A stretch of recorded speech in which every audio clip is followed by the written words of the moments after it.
Shalom, bertemu kembali dalam Ephrata Devotion pada hari ini.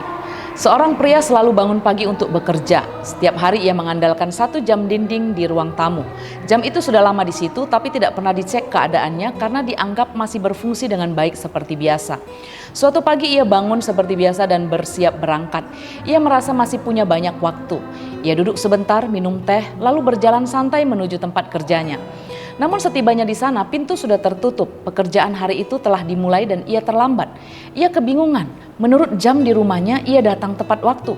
Tapi nyatanya ia terlambat di tempat kerja. Setelah disesuaikan dengan jam yang lain, didapatilah bahwa jam dindingnya memang masih jalan, tapi sudah melambat hampir 1 jam. Selama ini ia hidup dengan rasa aman yang keliru karena percaya pada sesuatu yang tidak pernah ia periksa lagi.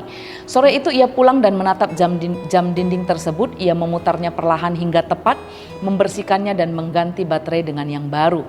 Dan sejak hari itu ia tidak lagi hanya mengandalkan kebiasaan lama, tetapi memastikan arah hidupnya benar sebelum melangkah. Ia secara berkala mengecek dengan jam yang lain untuk memastikan jamnya tidak melambat, juga secara berkala mengganti baterai jamnya. Seringkali kita merasa sudah berjalan dengan benar hanya karena terbiasa. Padahal tanpa menyelaraskan hidup dengan kebenaran, kita bisa terlambat menyadari bahwa arah kita telah melenceng. Kita bisa merasa baik-baik saja hanya karena terbiasa menjalani rutinitas. Doa, ibadah, dan pelayanan tetap dilakukan, namun jarang diperiksa lagi apakah hati kita masih selaras dengan kehendak Tuhan. Tuhan rindu kita terus memastikan arah hidup yang sesuai dengan firman-Nya.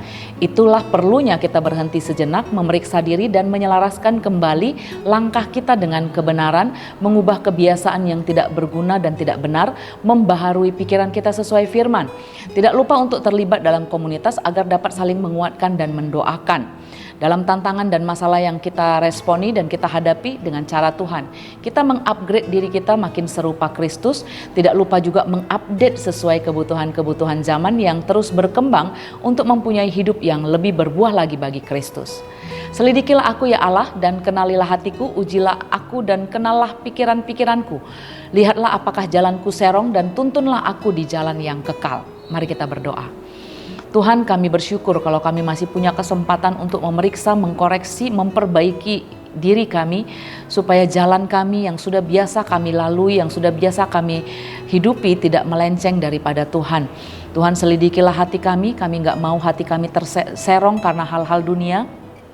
Tapi tuntunlah kami di jalan yang benar seturut dengan firman-Mu. Hari ini ketika kami memulai hari kami, menjalani kehidupan kami, biarlah Tuhan saja yang kami tinggikan dan kami muliakan. Dalam nama Tuhan Yesus Kristus kami berdoa. Amin.